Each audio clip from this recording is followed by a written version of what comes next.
There we go. Good evening, everybody who has been patiently and anxiously waiting for us to be live tonight. There has been some technical difficulties, but we are here.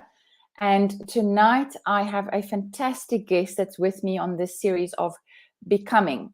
And it's all about the process of becoming a person of value, because there's always a process involved. We never just, it's like when you're not born and then you can suddenly run. There are steps and things that we have to go through.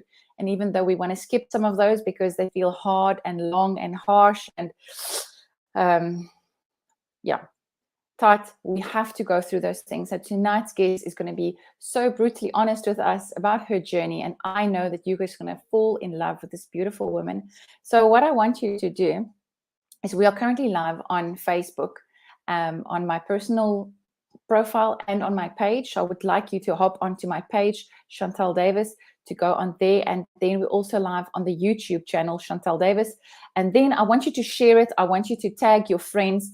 Let this feed and this broadcast go far and wide. This is one of our top 30 Mrs South Africa finalists. You want to hear what she has to say. This is a woman with a wealth of knowledge. She's not just beautiful. There's so much to her. And I want to open up the floor even for you to ask this person some questions tonight so that you can vote for her.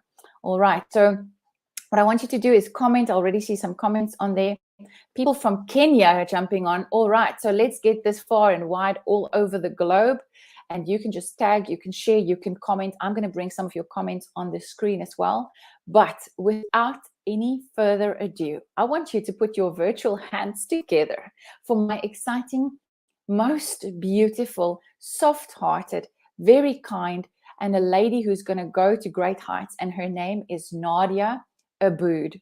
And we want to hear all about that very sexy surname tonight.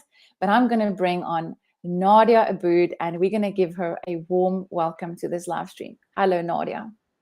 Hello. Thank you so much for having me and for those kind words. It's really very heartwarming. Thank you. Oh, Nadia, you're so beautiful. So I want us to just greet some people. I don't know if there's shout outs that you want to do, but I just want us to gain momentum. And even if you are watching the rebroadcast or if you're listening to the podcast later, this is really something. We're not just going to talk superficial. I believe that even your heart is going to be stirred tonight. Perhaps she's going to be talking about something that she's been through and how she's got healing in that area. And I want you to even have your heart wide open tonight, because you never know how God works. A testimony from someone. He says, obviously, in Revelation, that you overcome by the blood of the Lamb and the word of your testimony of what you have overcome. So tonight and today and whatever time it is that you are watching or listening, I want you to expect even healing and deliverance to come in your heart. Nadia, wil jy enige vir iemand hallo sê? Or thank, or whatever. I know you have to thank many of your sponsors. I don't know if you want to give a shout out to any of them. Well, I have one main sponsor that's on board now during my finalist journey. Previously, during semi-finals, I had more than one company, and one that was very close to my heart was Vita Lab Fertility Clinics. And now, as a finalist, I've got RSA Fresh Produce Market, and they are my sole gold sponsor, and they've been involved in all of my community projects. So definitely a huge shout out to the support that I've been getting from them. Wow. So Nadia, perhaps I can ask you right off the bat, was it easy for you to gain sponsorships? Is it something that came naturally? Obviously, I think you got some coaching and they help you along, but is that something that you found easy in this journey? I don't think in today's economy, asking people for donations or money is easy at all. I think the secret lies within what you are selling and what they are buying. So just purely going in asking for a donation, you might get hesitation from the companies. But the way I approached it with, firstly, my semi-finalist journey, I have my own journey of infertility, and I went to the company that supported me through my infertility journey, and they came on board as a sponsor. So I advocated for infertility while they supported my journey. Where now with the RSA group, they are on board purely for the community work that I've been doing. So they are not investing within the pageant itself. They are investing in the work that I'm doing. So it's all about how you go about what are you giving the people in return for their funds. And if you do your presentation and you structure, there are people out there who are willing to contribute, but it's not easy. It does take some practicing and exercising, and this is not my first pageant, so I must be honest, I at least do have a little bit of background of doing this before, so it does help a little bit. Wow. So can I ask you, what was the previous or pageantry or whatever that you were involved with? Or were you a model, or are you a professional model? So I've been involved in pageants and modeling from a very young age. I was with Ace Models, and I grew up in the Free State. So one of the big first stepping stone into pageantry is the yearly Bloom show, where they host Miss Windmill Bloom show, which is sponsored by Sun International, the Windmill Casino. So I won that competition, and then I did Miss Free State twice. The first year in 2015 I was in the top 5, and 2016 I was second princess. And I must say that the Miss Free State pageant reminds me a lot of the Mrs South Africa journey that I've been through. The owners of the two companies are also business partners. So, so I did find that, they are following quite a similar business model, which is an absolutely great model for the pageant industry. So it wasn't a shock to me when I had to hear, okay, you need to do this and this and this and this, because I was exposed to it before, at least. And then just general modeling, local modeling, nothing too exciting, but yeah. Wow, that is fantastic to hear. So I wanted to ask you, so what do you currently do, Nadia? What is your day job? So I actually resigned my corporate position in end of November last year. And then I registered a company called Darling Shine in January, where Darling Shine is kind of just like a umbrella company for all of the additional things that I do. I studied fashion designing before, so I do make clothing here and there. I do nails. There's odd stuff that I just do during the day, but I am so this whole year I've been basically just been entrepreneuring, doing whatever opportunities came across, because I volunteered most of my time. And I can, since yesterday, say that I've been officially employed by the company I've been volunteering my time at this whole year. They offered me a position yesterday.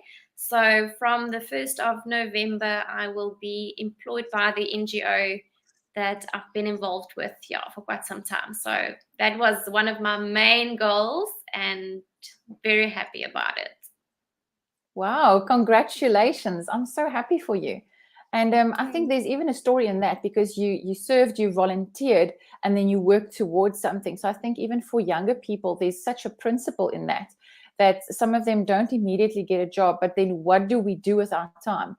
What do you apply yourself with? So I really believe that you are a model in various areas to young people, to then married women and so forth. So I want to, in a moment, get into your your infertility journey, but I really want people to hop on first, because that is the meat of it. That is where you share your heart and you really open yourself up. So if you are interested in what Nadia has to say, she is one of our top 30 Mrs South Africa finalists. Come on, out of our entire South Africa. I know there are some people that are too afraid to enter something like that, and there are those who are skeptical and so forth. But it really takes guts to put yourself out there on a platform because you believe in something. And I really believe that Mrs South Africa is far beyond it. And most of these, or some of these pageants, I know there's always the handful that gives you a bad taste in the mouth. But then most of these pageants, the heart behind it is to give women of all ages and backgrounds and all of these things a voice, an opportunity to have a second chance at life and so forth. So I'm really interested in why Nadia even entered this. And so I want you to please share this feed right now. Tag your friends, phone up someone, get them to WhatsApp and say, let's check out if this woman is worthy of being our next Mrs. South Africa for the term of 2023. So Nadia, while we're waiting for those people, there are some people from the Free State. This is Emilicia. She says, hello, Nadia from the Free State. Let's see, Visiso. More blessings. That's Shahid. That looks like someone from overseas. And then there is someone who says that we're excited here to support you, Nadia Aboud. All right, so maybe while we're waiting for more people to jump on, I can see the numbers climbing. I want to thank you so much, because what we need to do is to support these women. We need to support Nadia on her journey. And she needs those who will really cheer her on, that she can know she can step onto that stage on the 11th of November. Oh my goodness, that's so close by. She can step on with boldness, knowing that South Africa is behind her. Tell us about that very, very sexy surname, Aboud. And what was your maiden name? So I went from Fanika, very Afrikaans, grew up small town. Koffiefontein is, my hometown, and then married a Lebanese husband. So yeah, now I've got the very sexy surname of Aboud. It helps to be A, because now when you vote and all of that, you are in front of the queue and no longer standing at Fanika at the back. So, and it's much shorter for the making a signature. So it has its pros. The perks of that. All right. So for those of you watching, I know some of you will be listening to the podcast, etc. So if you're on the podcast and it's before the 11th of November 2022, then you can vote for Nadia. And this vote is not for the Miss South Africa title, but it is for people's choice. So the people, you and I, the South Africans, or people wherever in the globe, I believe, if you can send an SMS, you have the right to have your vote count. So to vote for this beautiful blonde bombshell with the sexy surname, Nadia Aboud, you can SMS. This is not WhatsApp. SMS to the number. It's on the screen, but if you're listening, it is 47587. Very easy. 47587, and you SMS her name, Nadia Aboud. If you don't know how to spell that, go onto Instagram. I believe it's Nadia Aboud. What is your Instagram handle, Nadia? It's at Nadia Hope _Aboud. So where does the hope come in? Nadia means hope. So a lot of people think it is my second or my middle name, but it's the meaning of my name. So hope has always been kind of synonymous with Nadia. So it's kind of become part of my name according to me. So, but it's actually Nadia means hope, and it's something that has been my passion and my purpose from a very young age. So come on. Okay, so Nadine is on here. She is giving us heart emojis. Then someone, she doesn't have a jealous husband, so I'm going to put this on here. Tyrone says, blonde bombshell. I like that. Okay, she's a married woman and so forth, but you can cheer her on. Is it your vriendin? Is iemand se vriendin? Thank you. Yes, it's my husband. That's my husband. The Lord. There we go. I couldn't say. Let me just paint for this man. Okay, wonderful. There we go. Okay, so I gave you a new name, so now that's going to get steamy. Okay, so let's just move on. Then, wonderful. Look at this beautiful, beautiful saying. Corin saying she's an ambassador of hope. That is fantastic. That is what we want for women who goes on a platform to stand on behalf of South Africa with a beautiful face, to be an ambassador of hope. And so Nadia, there's so many new people that has jumped on board. People are really giving hug emojis. I can see that you are winning the hearts of the people. But I want to ask you firstly, why did you take the bold step of entering Mrs. South Africa this year? So Mrs. South Africa has been on my radar for a very long time. I've always said, Mrs. South Africa is something that I am going to do. I just didn't know when I was going to do it.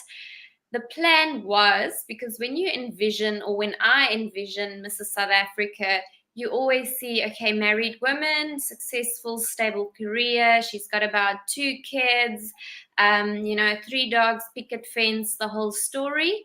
And yeah, that is not where I am at the moment. I do not have any kids. I am now employed by the company that I wanted to be employed in, but I wasn't when I started this journey.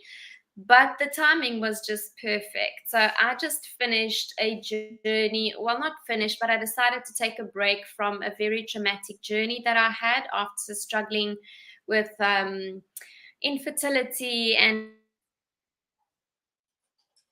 miscarriages, and still pushing, being full-time employed, finishing my BA degree, being a wife, being a doggy mom. So there was a lot happening.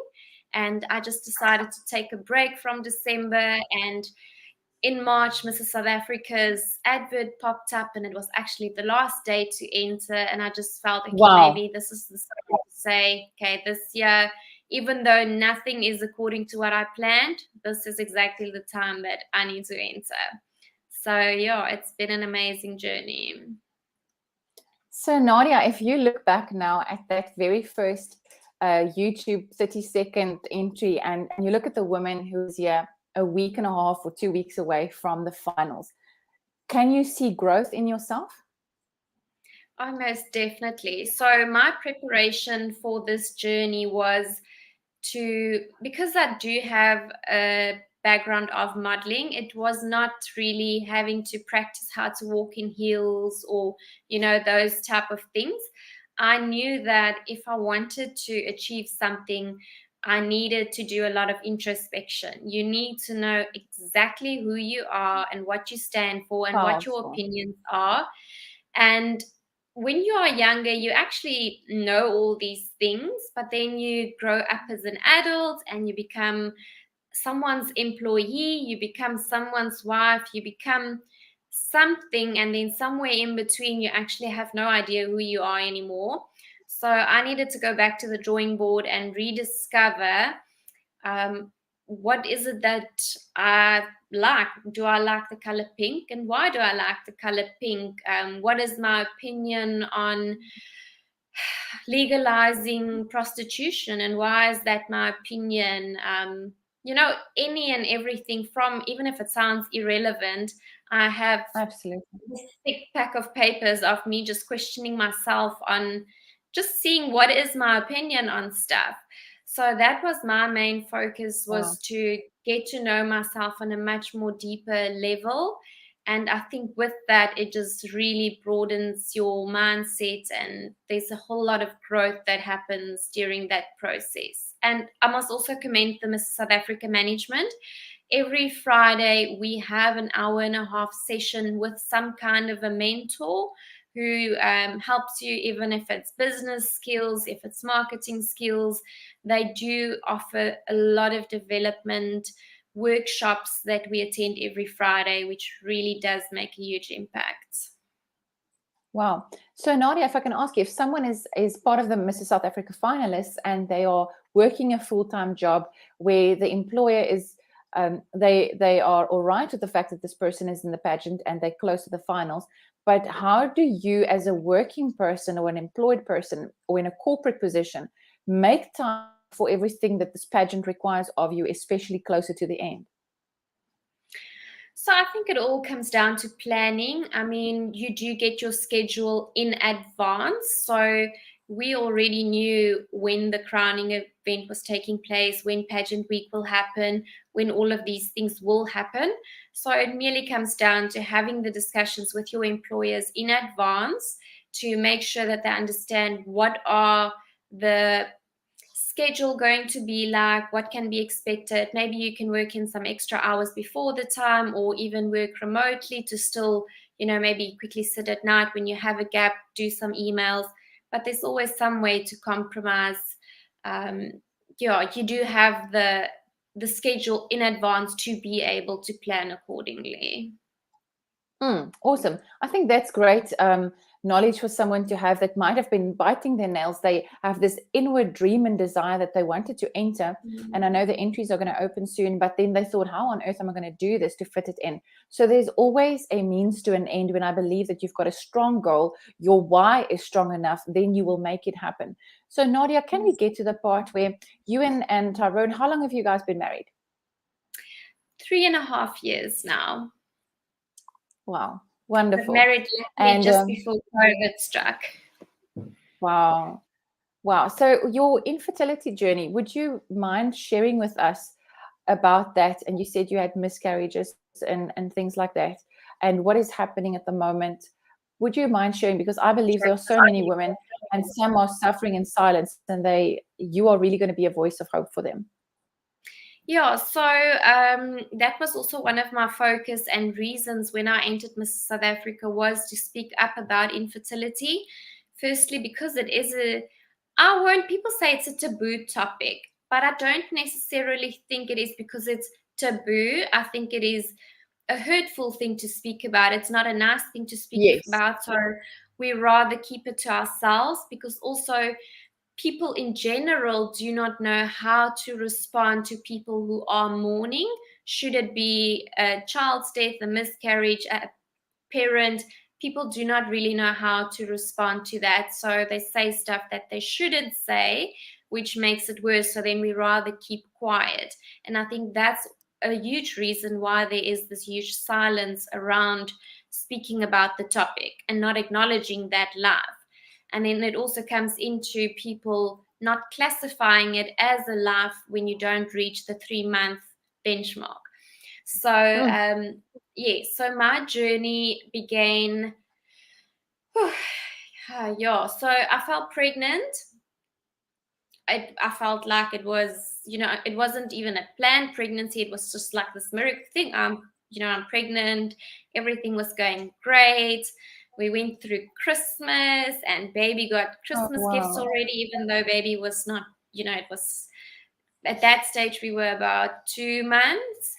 And then January came and we were on the 12-week mark, and I went in for an ultrasound, and then I was told that I had a silent miscarriage. So I did not know that I actually lost the baby. I thought, I was still pregnant, baby was still there. But slowly the baby was busy deteriorating and shrinking, or I don't know all the medical terms. But so when they did the scan, the fetus was smaller than what it was at the previous scan, and there was no heartbeat, obviously. So then for some time, you don't try. It was just, so nothing happened. And then when we decided to start trying again, nothing was happening, and nothing was happening, and nothing was happening. And that in itself is traumatic, because every month you have this high expectations and you work around the clock, and it's that wait, and when can you do the test, and you do like 200 tests, and you personally fund Clear Blue salaries for a year. And that happens. And then we decided, okay, no, we're going to go and see a specialist. And I went there. We went on planned intercourse with specific medication that would now mature your eggs, and they measure them and they tell you, okay, when they are now mature enough, and you get the trigger injection. And so we did that, and miraculously on the first try with that medication, I felt pregnant again. And that was during lockdown. But the same day that I tested positive, had the blood works done, pregnancy confirmed, that night I had a miscarriage. So I lost the baby the same night that I found out, I was pregnant again. Yes, so that happened. And then we went back, and the gynae kind of said, let's just go back to the drawing board, go back to the medical history. And something that you would never even thought of, I had a lab scope done at the age of, I think I was about 10 years old, to have my appendix removed. And because of that procedure, scar tissue actually formed, So what they found during my 3-hour surgery was that the one fallopian tube grew onto my stomach. So I actually, whenever you were ovulating from that side, nothing could happen. So they had to obviously get a surgeon in to cut the fallopian tube from the stomach. And then when they went in then with the hysteroscopy, so that's then when they go into the camera from the bottom, they also noticed that I have a septum in my womb. So it wasn't just one open womb. My womb was kind of split into 2 different compartments. So they had to reconstruct and cut out the septum in the middle of my uterus. So should an embryo implant onto that septum, there won't be blood supply for the embryo to grow, which is also, well, we don't have the miscarriages, but the initial first one, it could have been that there weren't enough space for the baby to grow. But then also I have an autoimmune disease, which is also fighting against the pregnancy. So it could have also been that, because I wasn't on treatment for that, because I didn't know about it back then. So they fixed that, they fixed everything. And then now, so 2 months later after recovery, you think, okay, well, I'm fixed now. So, you know, everything's going to be fine.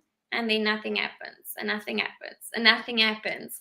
So then we eventually went to go and change. That's when I went to Vita Lab Fertility Clinics with Dr. Kobus Kutsia, who is just, I believe, is the best of the best. And he's just brilliant. And yeah, so we went to go and see him. We had more tests done on both my husband's side as well, where they found out that due to a soccer injury when he was way younger, also he had scar tissue formed. So the sperm, the tail of the sperms are all stuck together. So that makes it more difficult for the sperm to fertilize the egg. So they decided that we should go into doing IVF. And because I have polycystic ovary syndrome as well, I was a good candidate for IVF. So when we did the extraction, I had about 28 eggs, which is an absolutely amazing amount of eggs. And at the end, after, you know, some of them die out and they don't grow, we had 13 successful embryos.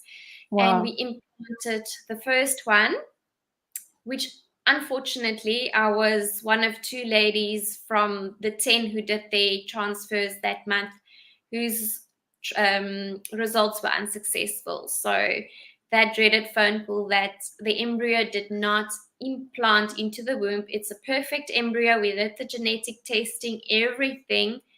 It was just not, the embryo did not implant. So besides for that dreaded news that you absolutely didn't expect, you also know that there is an embryo inside your womb. I mean, it's there, and you are so powerless because you cannot take it and just stick it in there and, you know, like just sit and grow. Like there's nothing you can do. So basically, you just have to sit and wait it out. And sorry, I don't know what's going on with my voice now. Yeah, so basically you have to just wait for, which I call, you wait for your own miscarriage to take place, because that embryo has to come out because it didn't implant. So then we started treatment for my autoimmune disease as well, and we started preparing for a second transfer. And just before we had to do the second transfer, before we get to the second transfer, I had to go in again for a hysteroscopy to see could there be any more issues inside the womb, because it's now a new doctor to the one who initially did it, and they found more of that scar tissue in my womb. So they did another procedure again to remove that scar tissue, healed again, went back in for another hysteroscopy to make sure, okay, everything is fine now. Went out of that, and then we prepared obviously for the second transfer. And days before we had to do the actual transfer, I had a huge blood clot in my womb. So then once again they said, okay, now we have to delay the transfer. And at that point, I kind of just had enough. Like I couldn't anymore. So I actually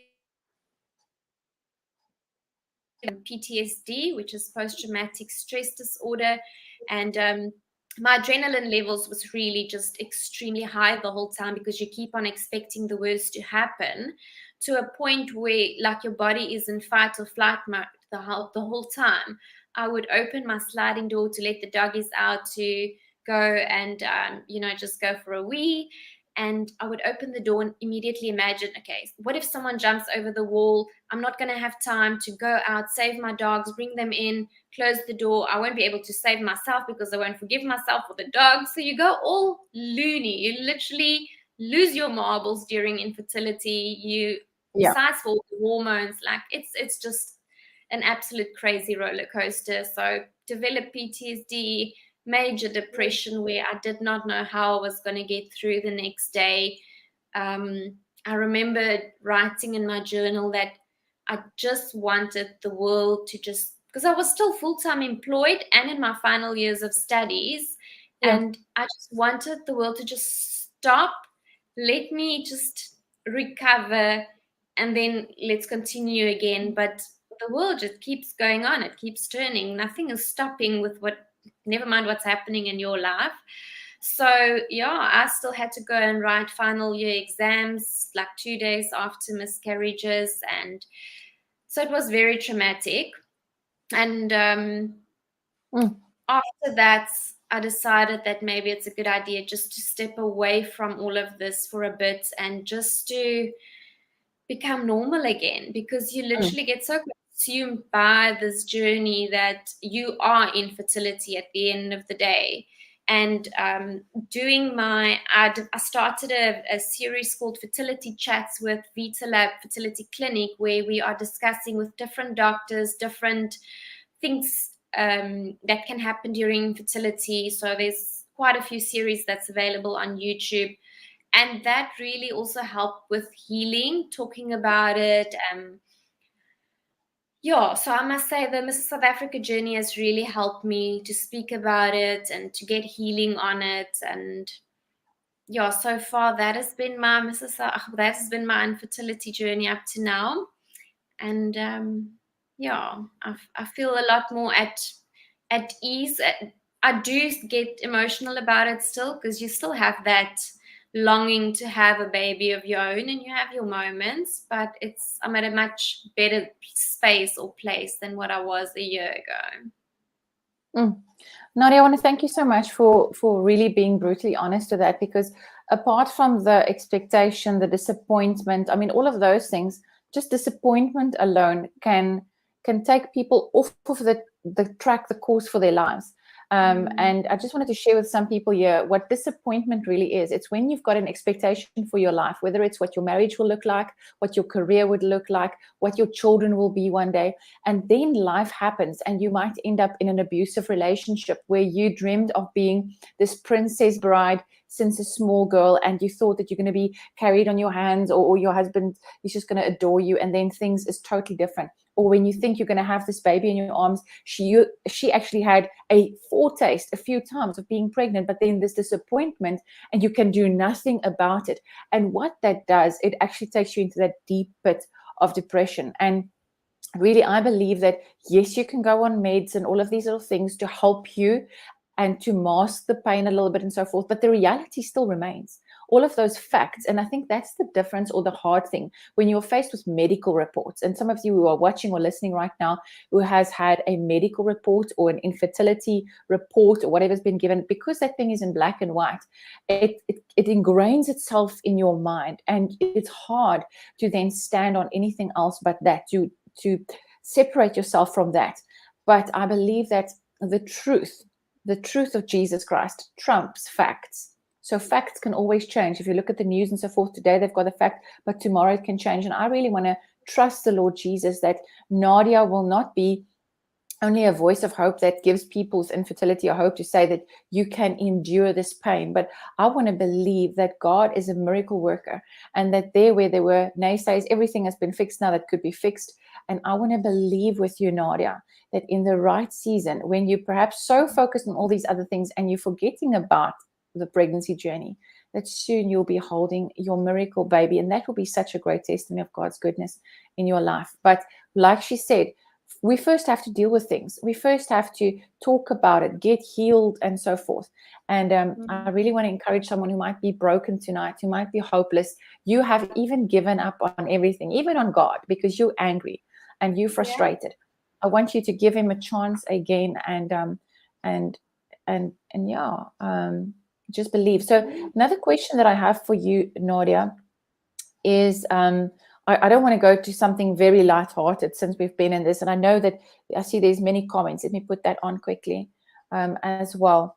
But maybe I can ask you, while you were going through all of this, this is what I wanted to say. Apart from the disappointment, the heartache, the trauma, the loss, the grief of this baby, now you're also going to fertility lab, and I believe that you are exposed. I mean, you are constantly having to be probed, things pushed in you, needles, blood withdrawn and whatever. So you become almost like this experiment. Is that hard as well?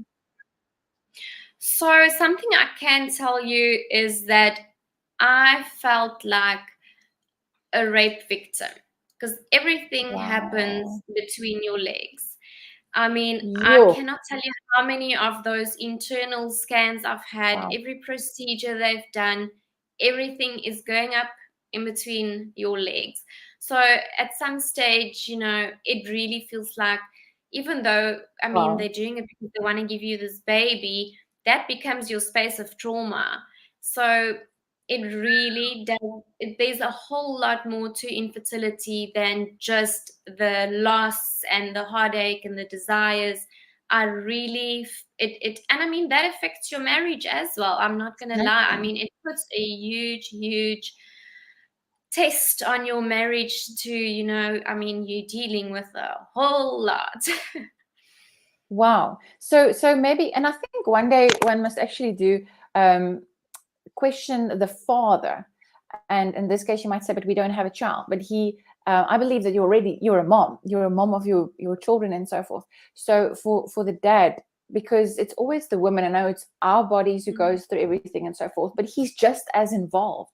And they're going through their own set of pain and maybe their own set of inner demons, if I can say it like that. Why can't you give your wife what her greatest desire is? What is wrong and so forth? So I really want to hear from your husband one time, and I maybe that's something that you two can do a live on and help other people in that. But then in your Mrs. South Africa journey, I believe that you've got a husband that supports you, and he is Nadia, blonde bombshell for the win. Is he like that? Yeah, he is quite a cheerleader, I must say. Come on. Yeah. Awesome. Hype man.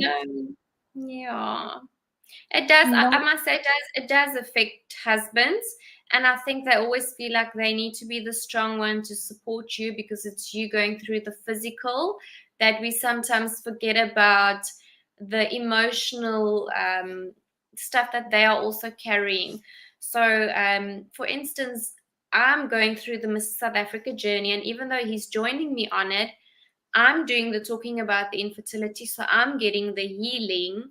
And at some point, I realized that I've now moved forward in my healing process, but I haven't done anything towards helping him working through his mourning process. So that is also something to keep in mind, that you can't just, the one person can't heal on its own. Both actually have to heal, even though we do it at our own pace, but it doesn't help. I'm healed and I'm content with going on, but your husband is still not in that space.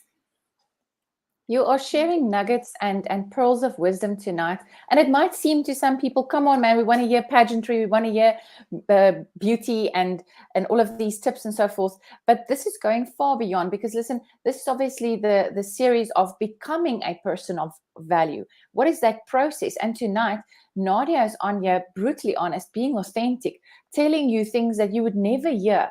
And these are the things that we want to understand for even what is it like to go through infertility. Because it's like you say, when someone doesn't know, you don't even know what to ask.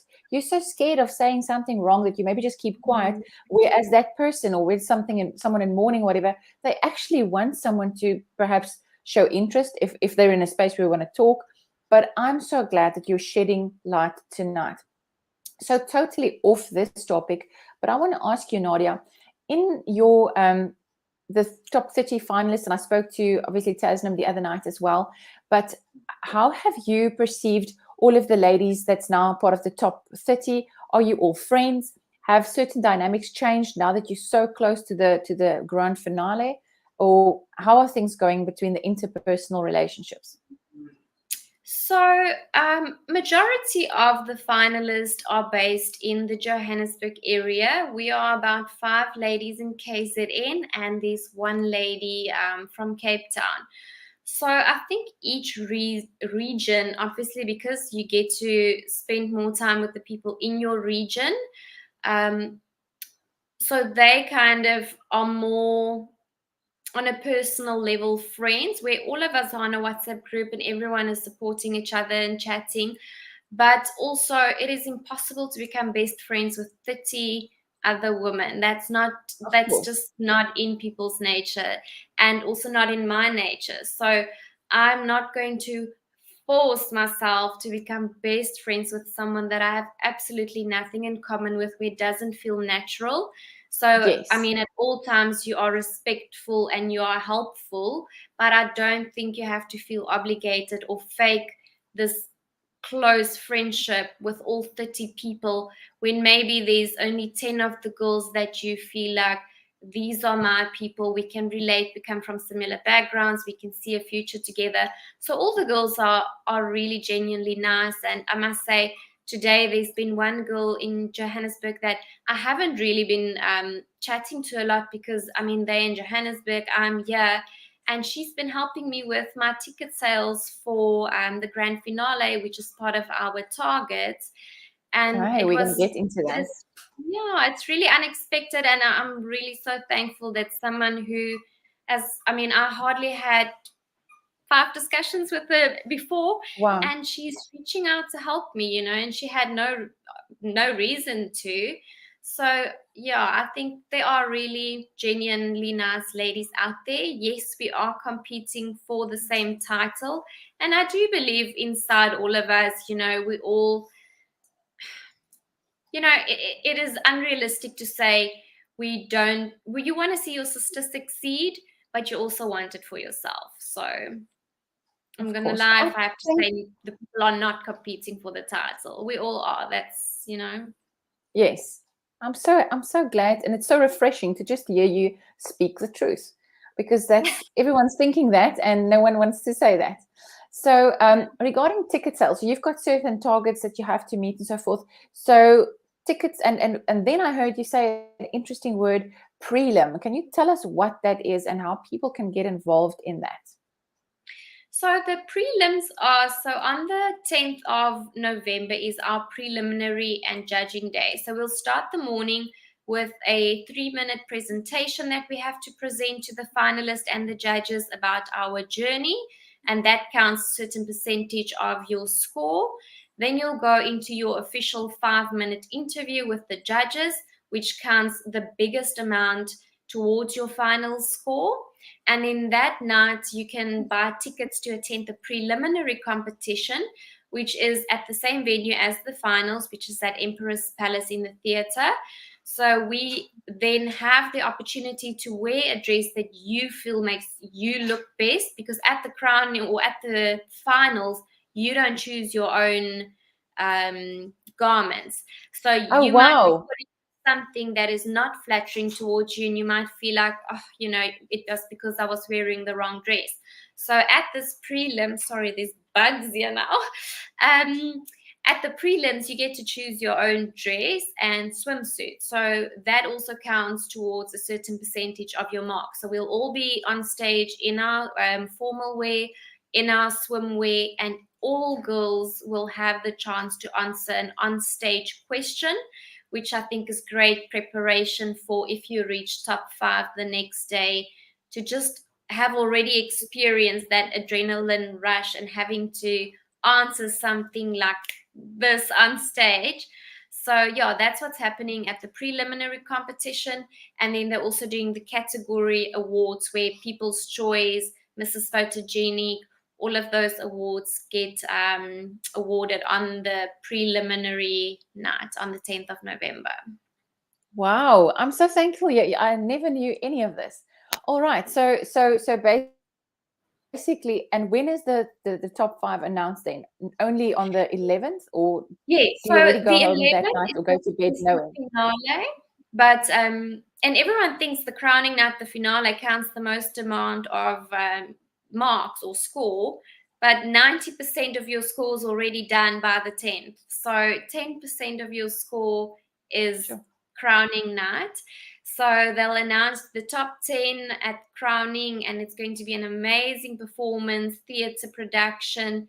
Top 10 gets announced. We're doing formal wear, some casual wear, swimsuits, and then a top 5 gets announced. And then the top 5 will answer on stage question, and then top 3 crowning will happen. Woo! Ek voel sommer die senuwees aankom met dit. Wow, dit is groot. That's fantastic. So when you say your swimsuit on your final night, is that your own choice of swimsuit, or is everything picked for you?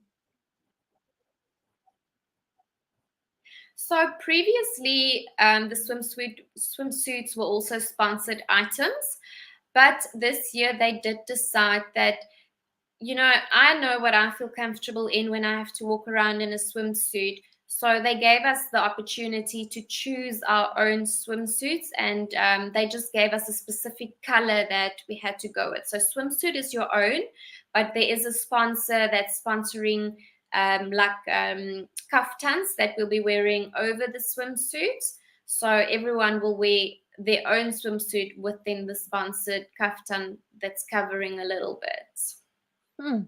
That's very interesting. Yeah. Sure. Nadia, but we will be following your journey. So if someone who is watching right now, or in the rebroadcast, or on the podcast, and they say, my goodness, I'm in that area, or I want to fly through, I want to get to Emperor's Palace, I want to see this fantastic, not only these women and this pageant, but also this wonderful production. It is 5-star. It's going to be wonderful. How can they actually buy their tickets, and how can they support you, because you need to sell some tickets? Yes, so they can go onto Ticket Pro's website. They do have the ticket sales for the preliminary competition as well as for the finale. There are different tiers within the finale's pricing. So according to where you are sitting, you know, maybe in front or a little bit more towards the back, the pricing differs. So you will just, where it says referral code, you will put the finalist name in that you want to support. So if you want to support me towards getting my ticket sale target done, you'll put in Nadia in all small caps at the referral code when you are purchasing your ticket, and they will then automatically count it in the report as towards my ticket sales. All right. So Nadia, and then can I ask you this question? What happens if a person don't meet their target of ticket sales? So ticket sale targets closes the first week of November, and the crowning is the week thereafter. It's a difficult question because they haven't disclosed to us just yet. Because I mean, there are different situations where, because it's not the only target, the other targets that we have in order to qualify for judging are closing on the 31st of October. So if you have not met those bigger targets, I do believe that you will not qualify to continue with the journey. I'm not sure what happens if you made all of those targets, but the week before the time, maybe you're missing 3 or 4 tickets. I'm not sure. They haven't disclosed to us yet, but we are pushing towards making our targets, and we believe that we will make them. Absolutely. And like this girl that was helping me, we are all helping each other. So as soon as I've got my 20 tickets sold, I will help whoever else still needs ticket sales. So together, I'm sure we'll all sell out all our tickets. Absolutely. All right. So it's still on there. It is at Ticket Pro, the website Ticket Pro. You can go. I believe it will be Mrs South Africa Finals or something like that. Yeah. You'll also be able to get the prelim. So that is the previous day. That's the 10th of November. And Nadia, I believe that you have a giveaway perhaps tonight for someone who buys their ticket for the finale. Can you tell us about that? Yes, so I have 2 tickets to the prelims, and Wow. the first, well, depending if you're one person who bought 1 ticket to the finale and you sent me a direct message on Instagram, you will get 1 ticket to the preliminary competition on the house from me. If you obviously Wow. bought tickets, you'll get both. But if it's 2 individuals who both bought 1 ticket, I have 2 tickets that's going to the first 2 people who can confirm their ticket that's been bought under my referral code, and you've sent me a DM. I will take a screenshot to show whose message came through first, or whose 2 messages came through first. So if you want to have those 2 tickets to the prelims, yeah, send me a DM with your ticket confirmation. All righty. So you can go and follow Nadia. Go to Instagram. It is at Nadia Hope Aboud. Yeah, Nadia Hope _ Nadia Hope Aboud. _Aboud. So go and search for it now. You will find her there. She's not hard to find. Blonde Bombshell. I don't know if that will bring her name up. Maybe if we get that up, hashtag Blonde Bombshell Nadia, then that can. I'm just making it up. But anyway, Put it in my bio. let's get Nadia onto that stage with confidence, with every one of you that are supporting her, that's cheering her on. Be there. And like she said, so those are 2 tickets that's giveaway for the prelim for the 10th of November. And how you can get it is if you can show her. So you go onto Ticket Pro, the website. You go buy your tickets online. You can pay with your debit card, your credit card. Once you've got your confirmation and you can show her that, you go to Instagram, you DM her. She is one who answers. She doesn't ignore you. You show her that. And then she can confirm that you have to use her name, Nadia, please, because this is in support of her journey. So if you can show her that and you're the first one or the first 2, then you're the ones who will get that wonderful ticket. So check her out. Go and follow her in any way because you want to see what her journey is like. It's wonderful. Even for infertility, I believe this is someone that you don't want to just check out her pageant journey, but you want to check out her life journey. You want to see the miracle that God is about to do in this Nadia Aboud and her beautiful husband Tyrone in their lives. So I think we can end this broadcast now. I don't see that there's any other comments on here, but I want to thank everyone so much for joining us here. So tomorrow this will be on podcast. You can search for Becoming Chantell Davis, will be coming on any of the great podcast links or on Spotify, etc. We will post it. We'll post it to Nadia, and someone can rewatch it. And even if you just the pageantry might be a side note for you, but what she shared tonight in absolute authenticity about her journey. I know there are people out there tonight that don't know about this life, but you heard it and you know that person. And I want you to share it with them. I want you to give someone else hope. Even if they just feel totally exploited, they feel super alone, that you know that there's someone else who's walked the journey. And what I've seen in my life, though whether it's through depression, whether it's through PCOS, the polycystic ovarian syndrome, autoimmune disease, which I was also diagnosed with. So Nadia, maybe I can just encourage you with this story that I wrote the book Royal Comeback, and it's all about the identity that God has for all of us, even before the beginning of time. But then she said something. She said, once you are born and you are raised, you become someone's wife, you become someone's whatever. You become something that God is not necessarily intended for you. And then we put labels on ourselves and we are cast out or we rejected, whatever. And we become something that's so far from the great and grand scheme that God has for us. And he probed me in lockdown to write this book, Royal Comeback. So it's coming back to the royal identity that Christ has for you. And he said to me that I have to be an authentic voice because we're in ministry and there are so many people that have to have masks on, and us ladies are so good with that because we have to put our happy face on and we're just fine. But on the inside, we are falling apart. We feel like we're dying. And I went through that journey of infertility, but even though I had my first son and then I just did not ovulate, things just went south. And after a long journey, I fell pregnant and we had superfetation twins. So very rare miracle. So that I want to encourage you tonight, not just from someone who wants to say to you, oh, I know that God's going to do something. I have tasted and seen that when even the medical specialist has given up on you, there is a God. He is the one who says that I have dreamt about you. I have had plans for you even before you were born. And I pray that today, tonight, wherever you're watching from, listening, that you will just have hope arise. That's what Nadia stands for. Hope arise. Let faith arise, because God says without faith, it's impossible to please him. So have faith again that the supernatural God that currently holds the stars, everything in place, he is the one that is not swayed by economical situations, by the petrol price, by electricity. He's not swayed by that. He says to you, when you put your faith and your trust in me, I have a pathway for you, and I will ensure that you prosper no matter what the naysayers say to you. So I want to encourage someone with that tonight, that God still has a plan for your life. And if you've got breath in those lungs of yours, then you have got a purpose, like Nadia, and she's about to step into a brand new, wonderful, never been known to her journey. And we're going to be there to cheer her on in Jesus' name. So Nadia, thank you so much for coming on this live with me. I want to say that we're going to be praying for you. We're going to cheer you on. And I can't wait to see what happens in the future for you and Tyrone. Thank you so much, Chantell. Thank you for having me and all your kind words and prayers. It's been absolutely amazing chatting to you. Fantastic. All right, everyone. So what you want to do afterwards is please share this feed. Go and tell someone about it. Go and look for @Nadia Hope _Aboud and follow her on Instagram on all the social media platforms. And then in less than 2 weeks, we're going to see who takes the crowning, who are the top 5 and all of those things. So we look forward to your journey, Nadia. See you soon. Thank you so much. Bye.